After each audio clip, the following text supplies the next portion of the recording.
नमस्कार, मी परमदास जाधव. तर मार्च, एप्रिल आणि मे हे जे 3 महिने आहेत, ते आंबा या फळासाठी महत्त्वाचे आहेत. कारण जुनी आमराई आणि नवतंत्रज्ञान या तंत्रज्ञानामुळे बदलत्या हवामानात आंब्याचं उत्पादन कसे वाढवायचे?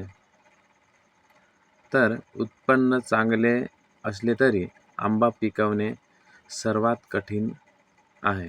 कारण आंबा हा फळांपैकी एक असा मानलं जातं की आंब्याचे पीक हे हवामान, झाडाची वाढ आणि शेती करण्याच्या पद्धतीत यामध्ये अचूक मेळ यावर अवलंबून असतं.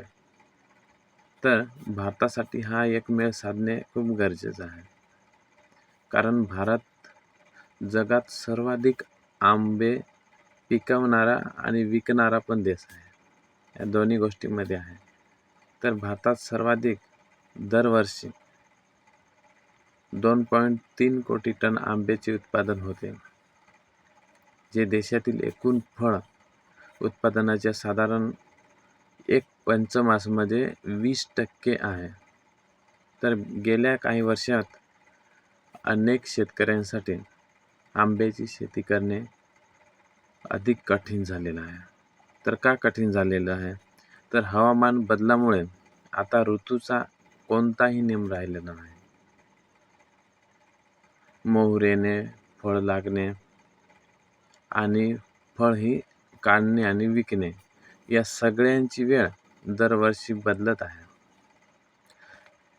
तर खते, कीटकनाशके, मजूर आणि सिंचनाचा खर्च पण उत्पन्न कमी झालेलं आहे.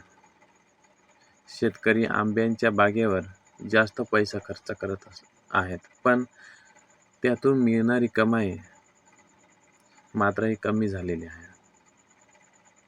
तर भारतात आंब्याच्या जवळपास 700 जाती लावलेल्या आहेत आणि प्रत्येक भागात तिथली एक खास जात प्रसिद्ध आहे.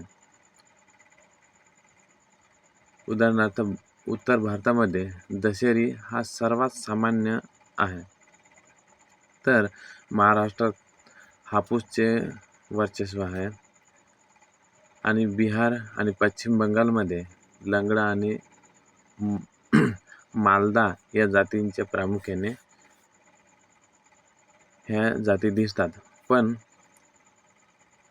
जरी एकच जाती ह्या प्रत्येक राज्यामध्ये प्रसिद्ध असल्या तरी थोडेफार दुसरे सुद्धा जाती त्याच्यामध्ये असतात. सेंट्रल इन्स्टिट्यूट फॉर सबट्रॉपिकल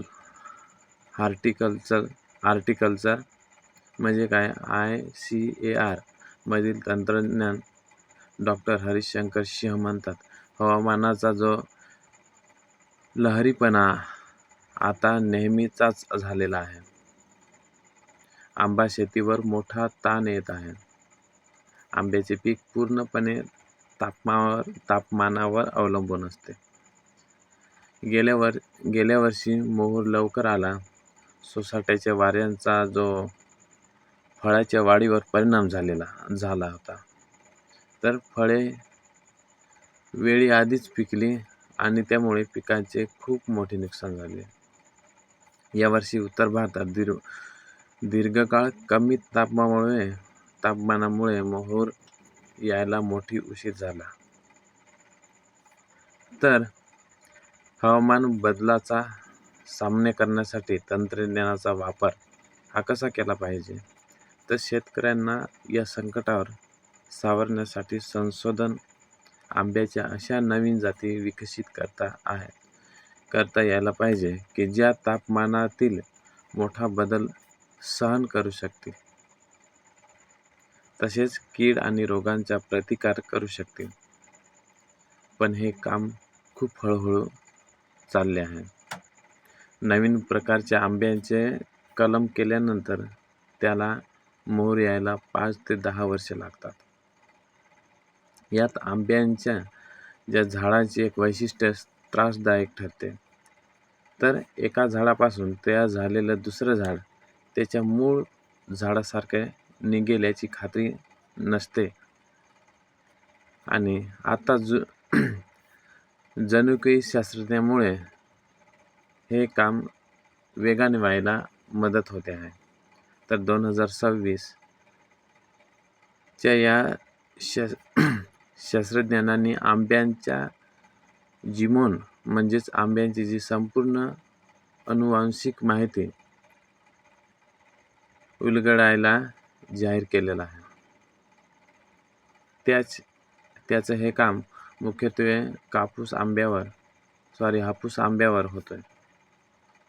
तर आंब्याच्या जीनोम अनुवांशिक माहिती उलगडण्यासाठी आता शास्त्रज्ञानाचा फळाचा रंग, वास, गोडवा आणि मोहर येण्याची जी पद्धत आहे ती नेमकी कशामुळे ठरते हे ओळखता येते.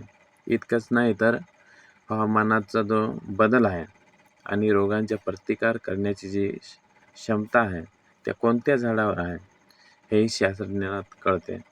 आणि त्यामुळे नवीन वाण तयार करायला जो 10 ते 20 वर्षाचा कालावधी लागायचा तो आता कमी झालेला आहे.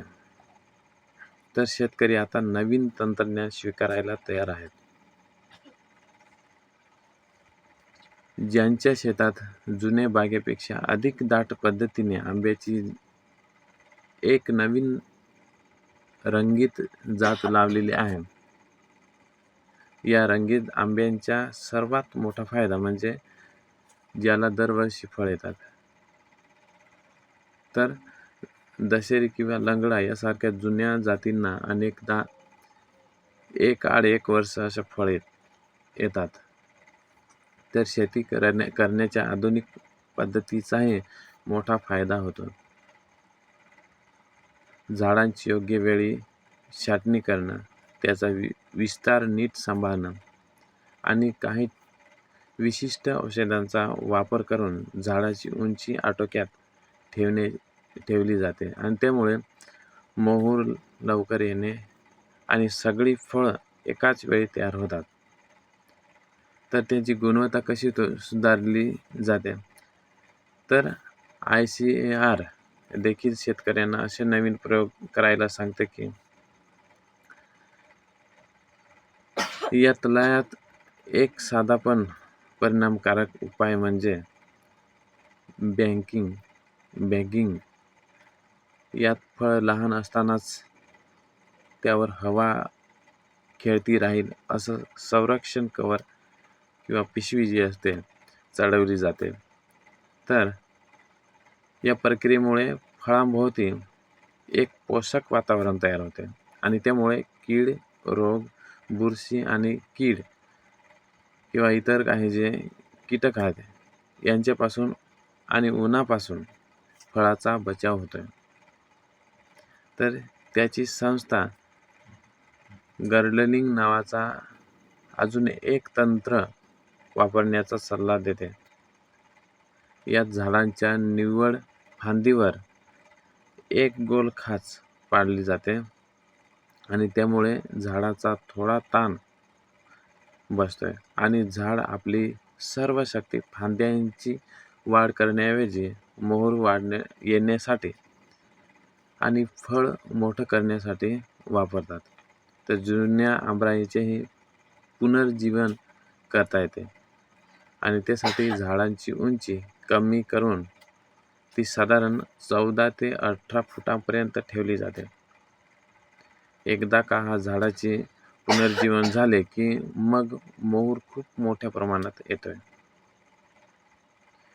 फळाचा आकार वाढतो आणि जास्तीत जास्त फळे ही B किंवा C ग्रेड ऐवजी उत्तम दर्जाच्या दर्जात म्हणजे A ग्रेडमध्ये ते निघतात. तर आंबा शेती करणं हा फक्त एक छंद होता 10 वर्षापूर्वी. त्यांनी पुतुला प्लॉट काही झाड लावले होते. आज अलिबागमध्ये त्यांच्याकडे फक्त अनुभवावरून किंवा अंदाजावरून शेती करण्यापेक्षा आधुनिक विज्ञानाचा आणि तंत्रज्ञानाचा वापर करून आंब्याची लागवड करावी. तर हंगामाची सुरुवात ही माती आणि पानांच्या तपासणीने करावी.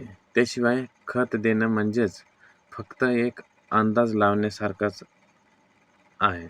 ती शेती नव्हे, तर बोरॉन आणि झिंक यासारख्या सूक्ष्म पोषक तत्वे फळांच्या वाढीसाठी खूप महत्त्वाची असतात.